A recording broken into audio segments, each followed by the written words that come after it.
Hey everyone, welcome to another episode of the Action Speaks Louder podcast. Today I'm joined by Anisah Mohamed. Is it correct that I say your name, Anisah? That is beautifully said. Perfect. So how are you doing, Anisah? I'm fabulous today. Thank you for having me. No, you're welcome. You are the founder of the Aesthetic Loft. Maybe you can give us a brief introduction of what is the Aesthetic Loft? What is it that you're doing?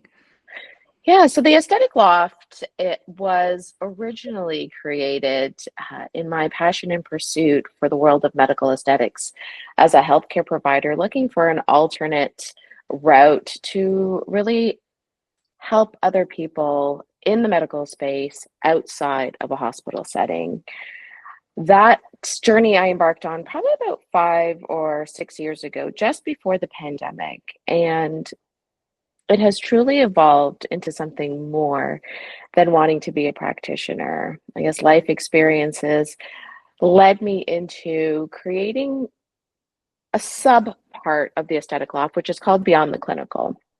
And Beyond the Clinical has actually transformed into something where I can help people start thinking differently about their businesses.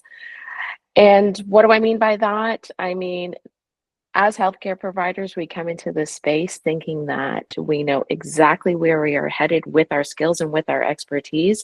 And we land in this space, and it is something way beyond the clinical that we Yeah, need to learn.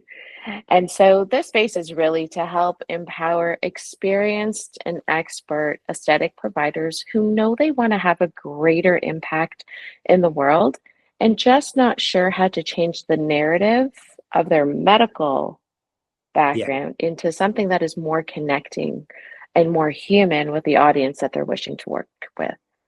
that is amazing. It sounds very unique. What you do.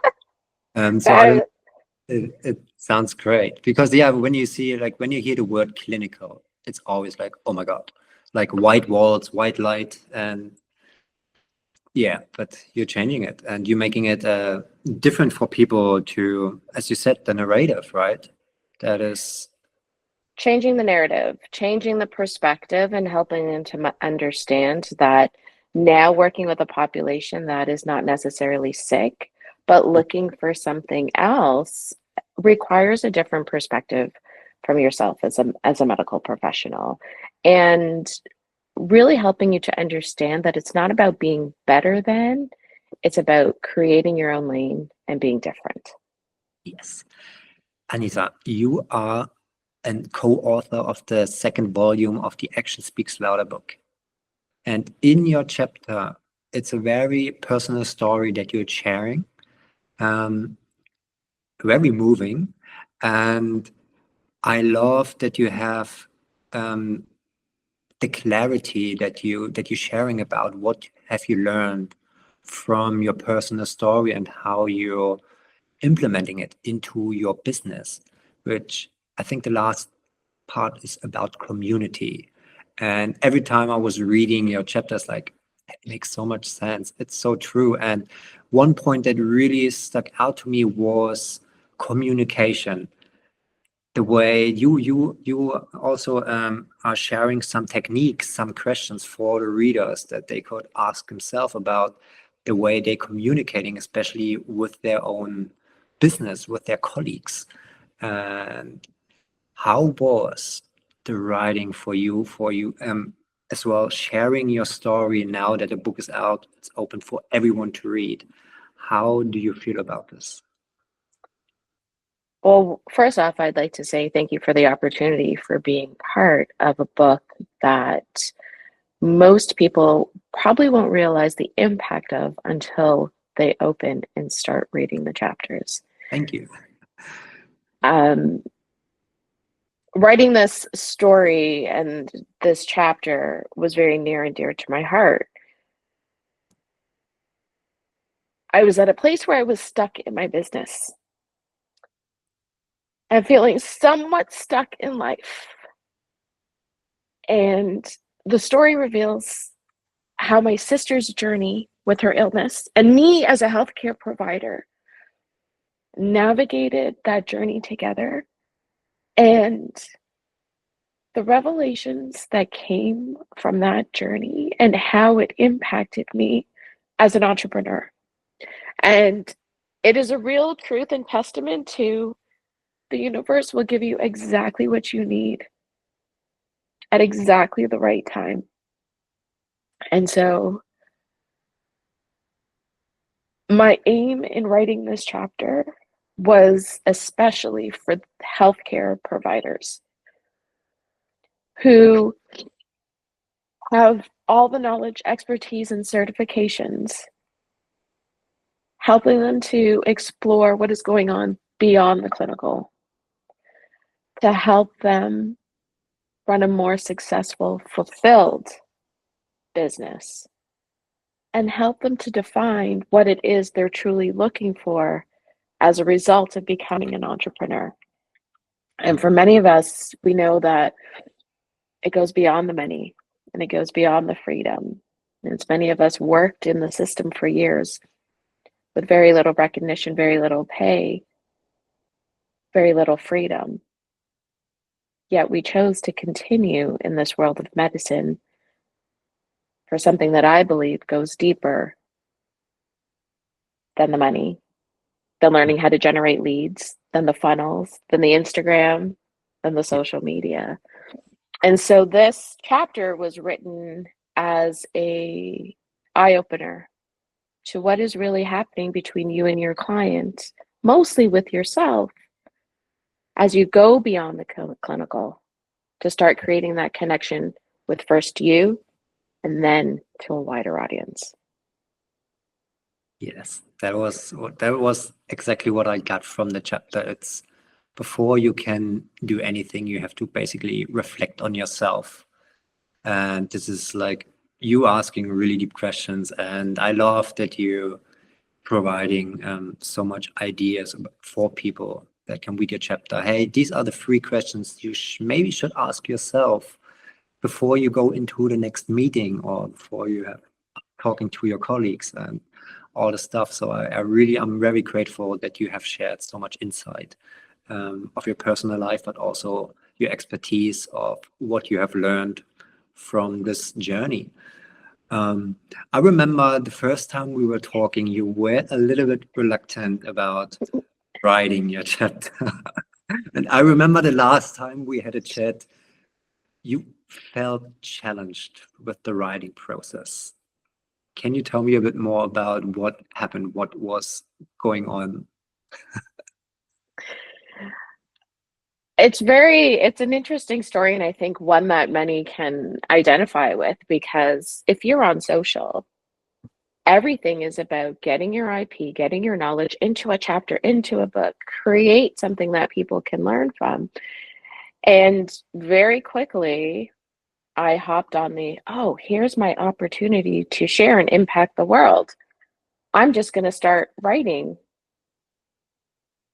And could nothing be further from the truth, because my own questions and my own journey, as outlined in this chapter, became very evident. Clarity, communication, and community. What was I going to write about that was going to be relevant, that people actually could learn from or could resonate with when they were reading it? There's many times I've opened a book, especially in the entrepreneurial world, and I've read the first, 2 or 3 paragraphs and very quickly put it down. And so I really had to give some thought into, why does anyone care? Yeah. Who am I to be writing this chapter? And what are they going to get out of it? And so I had to find my own clarity. What was the impact and what was the story and what was I hoping to achieve by writing this? And then taking some time, and I just want to say thank you very much for the patience that you put forward, because it never felt heavy. It never felt pressured. It never felt like I was on this, impossible deadline to meet. And it was a beautiful journey of writing. Mhm. That's not it. Writing it again. That's not it. And many times you put forth hey, how can I help you? maybe we can work through this together. And I would say that was probably one of the things that I would change moving forward next time, is to, so everybody knows writing a book is really going to reveal to you all of your right personal mindset and the stories we create for ourselves, Yeah. because I was of this impression that it needed to be read worthy before even getting you a first or second draft. And I think as I went through the process and as I go back and I read through your emails this week, that truly wasn't the case. It was show up, vomit it out, whatever it may be. And because it's my story, I may not actually see where the story lies for somebody else. And that's the beauty of your eyes.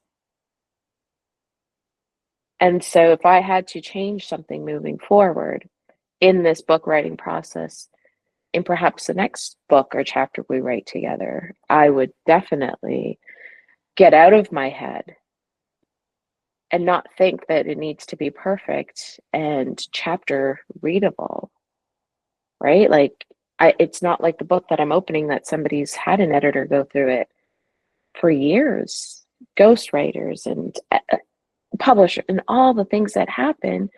I held this expectation for myself that my writing should be of that same quality in the first draft I was sending to you.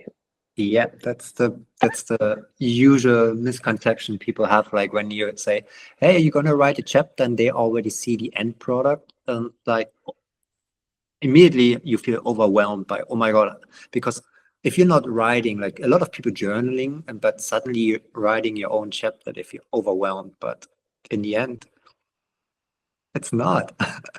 No, and I think, you know, even if you go and you read my chapter where we talk about clarity, communication, and community, I think as you spoke, the community piece was a huge part, because I have a colleague who was also writing in the book, and having that community to pick up, you know, and drop a voice in and be like, hey, is it just me going crazy writing this book? Or are you going through the same things? And then having somebody give you their perspective and also being able to reach out to you, um, I think really speaks to the testament of community support and how that can help you achieve going to that next level. Because Yeah, as I said, we are very good at sitting in our own thoughts and creating our own stories, and often can't see the magic where no. somebody else can. No, and I remember our last time we had a quick call and you said, I'm not a writer.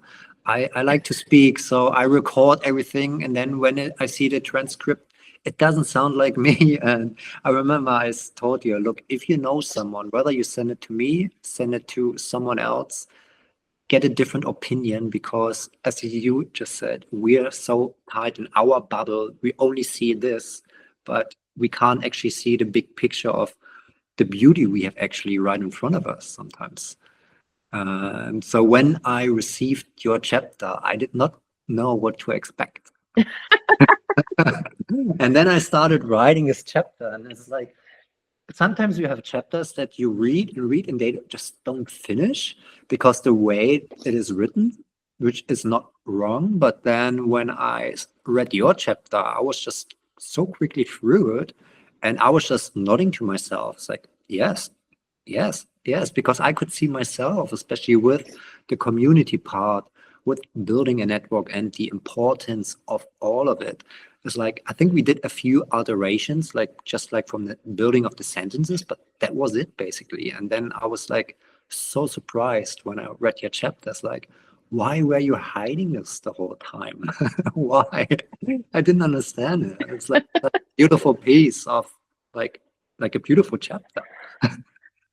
Thank you. I really, and it's a great lesson. It's a really great lesson in I had my own lesson in entrepreneurship writing that chapter, because I could see all of the places in retrospect where I was, like you said, I could see the end result, Yeah. but really didn't understand the steps that it was going to require for me to get there. And the beauty in it is, as I was thinking about this podcast today, one of the biggest things that held me back when I was first coming into this world of entrepreneurship, and I'm sharing this because I think there are going to be other people out there who resonate with this and maybe can, see it from a different perspective.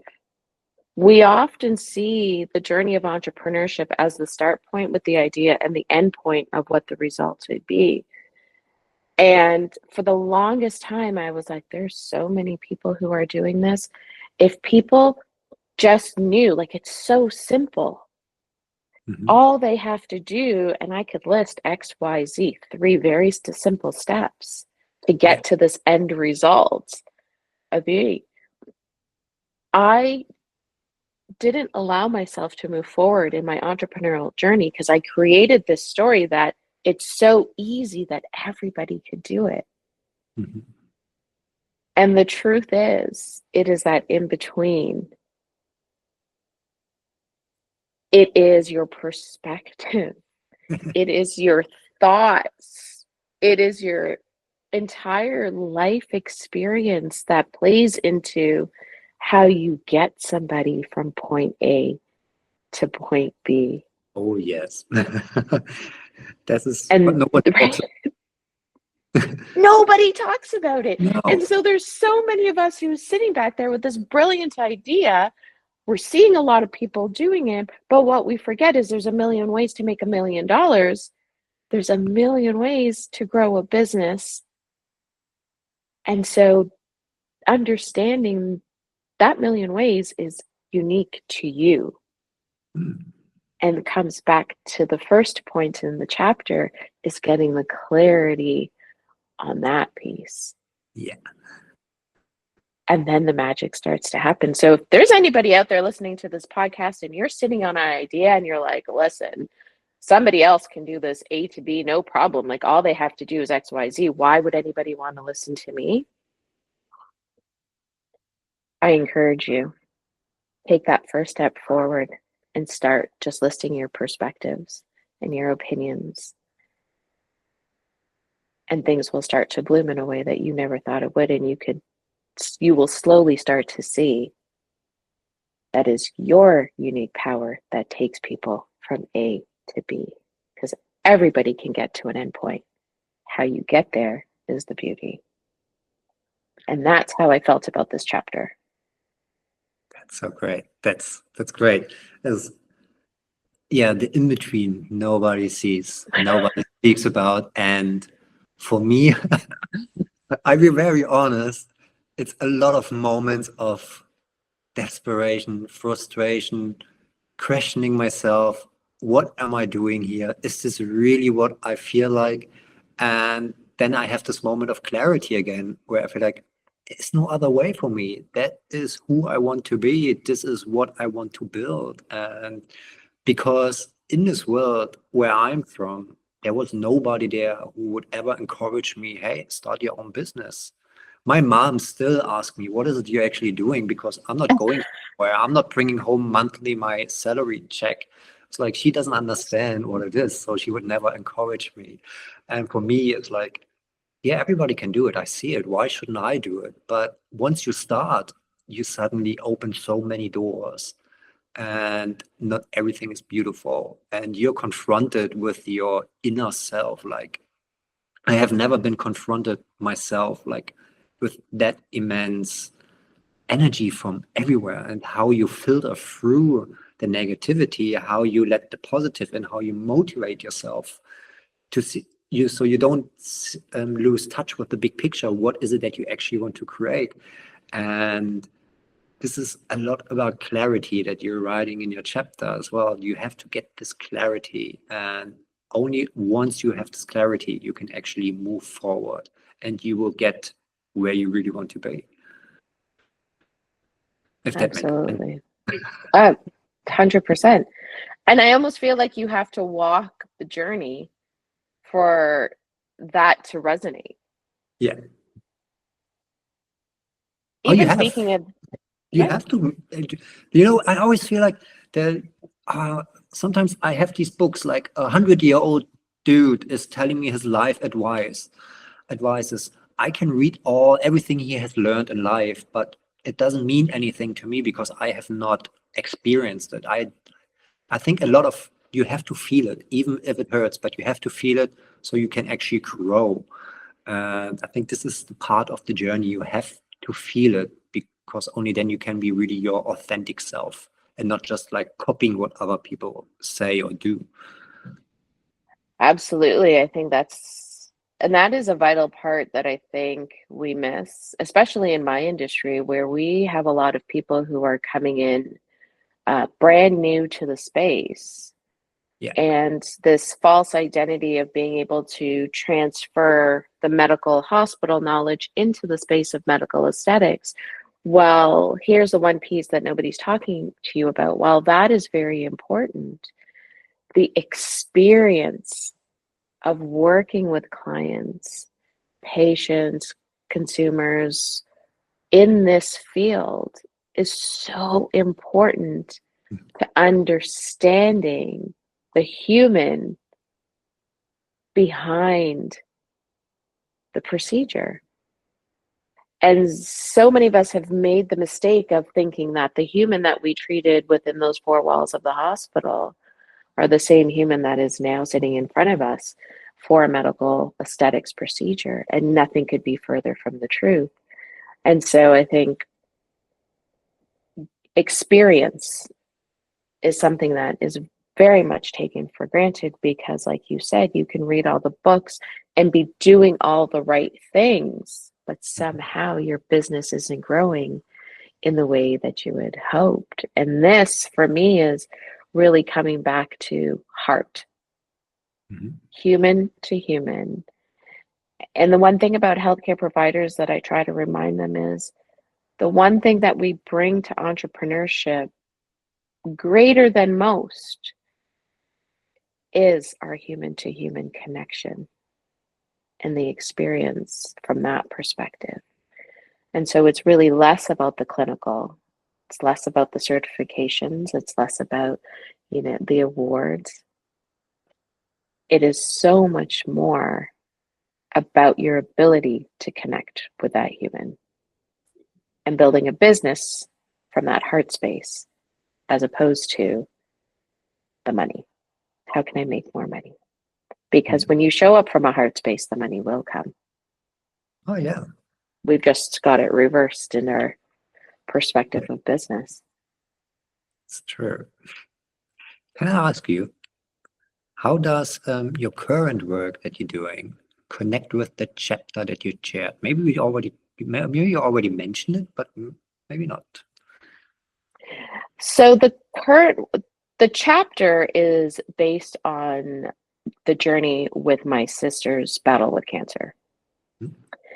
And it is really about being a healthcare provider and the years of experience that I had and how I felt that I could control the situation of my sister experiencing her journey through cancer.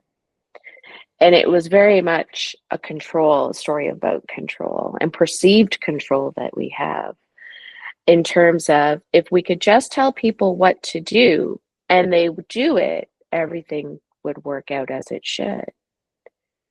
And that's very much removing the human from that conversation and understanding that people want to be seen, want to be heard, and are on their own journey.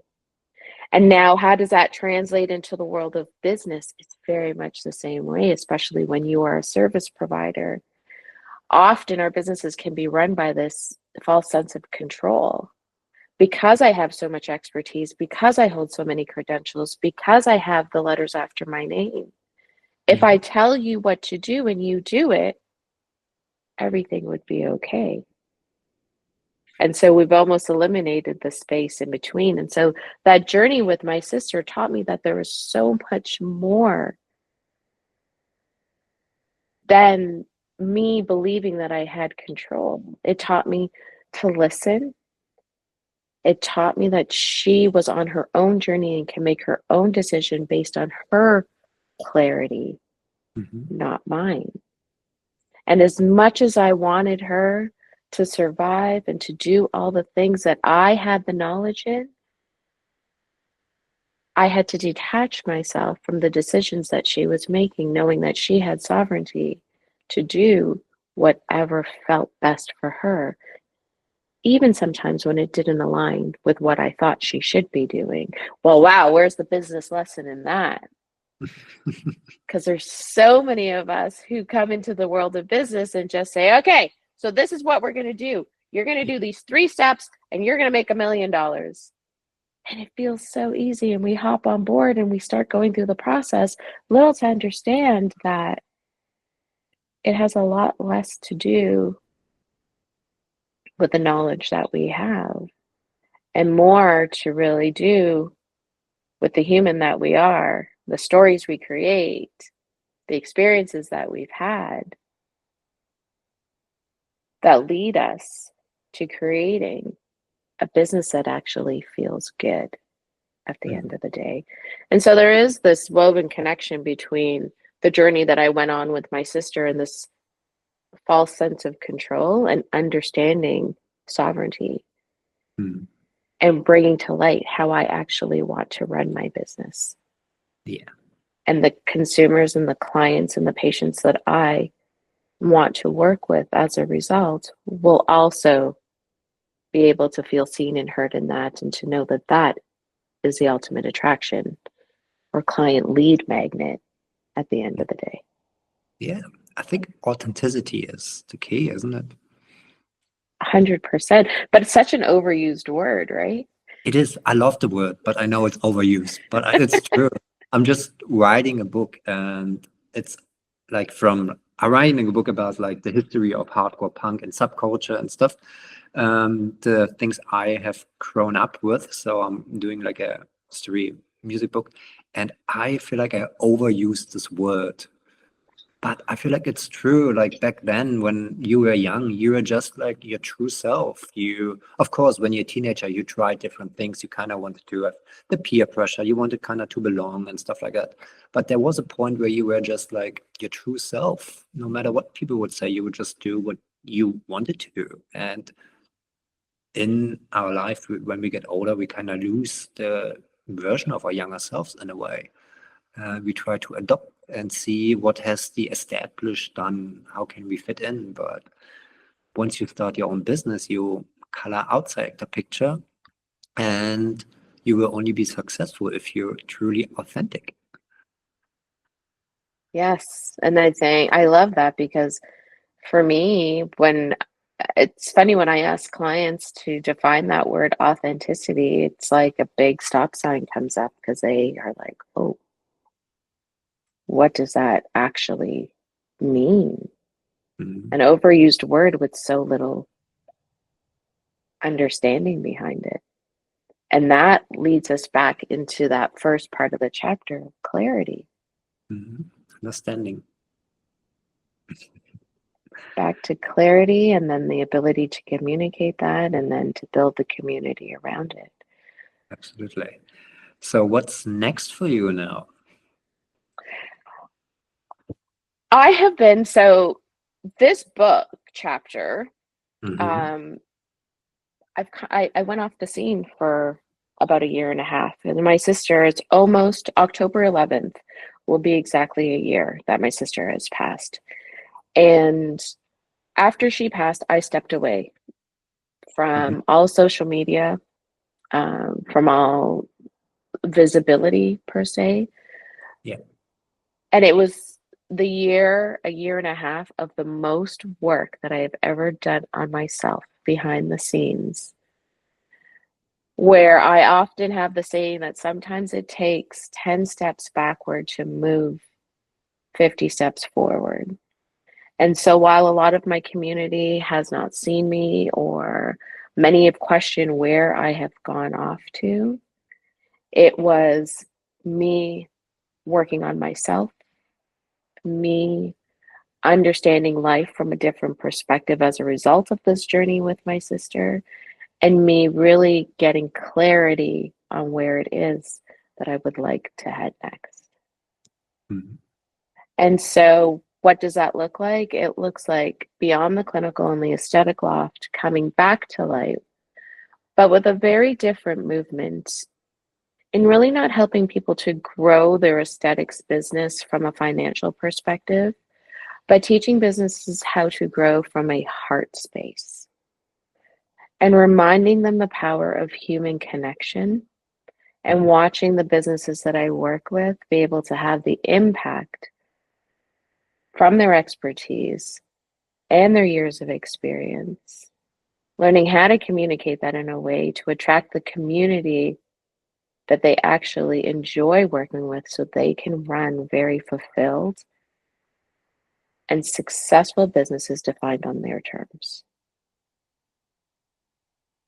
It sounds like your chapter has been a bit of a transition from your cocoon that you have been in the last year and a half where you worked on yourself and now stepping out of it back into the world.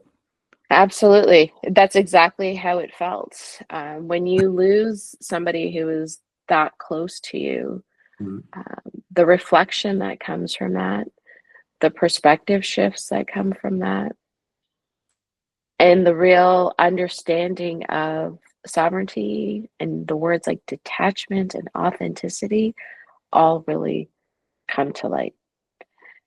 And this book chapter came at a very perfect time because of my sister's passing, the reflection and journey I was on for my own identity and clarity, and now coming back into the entrepreneurial space. So you're absolutely right that it was a transition from the cocoon now into the butterfly. Let's see. Yes. But really coming at it, I gotta say with that, I'm coming at it from a very different perspective. I heard this saying the other day that I thought was beautiful, and it was like, when Google Maps tells you to turn right and you decide to turn left, does it get mad? No. It continually tries to guide you and bring you back on the right direction, but there is a detachment from that. And so this journey has also really taught me how to detach myself from that need and that feel that healthcare providers, so many of us have, even beyond those hospital walls, of the need to control the situation. Yeah. And really to come back to faith that everything will work out exactly as it is meant to be. I think it's a very good ending of the podcast, your words. Thank you. No, I'm very grateful that we found the time. We had a chat about your chapter, your writing, and all the wonderful insights and how you're transforming it now that you're coming back out of your cocoon. I'm really excited where the journey is taking you next and how your chapter is resonating with all the readers that will hopefully get the book and read it, because I was stoked by your chapter. I was reading. Thank you. I appreciate that, especially from somebody like yourself. Thank you. Well, I hope you have a wonderful day and catch up with you soon. You too. It was a pleasure. Thank Take you. care.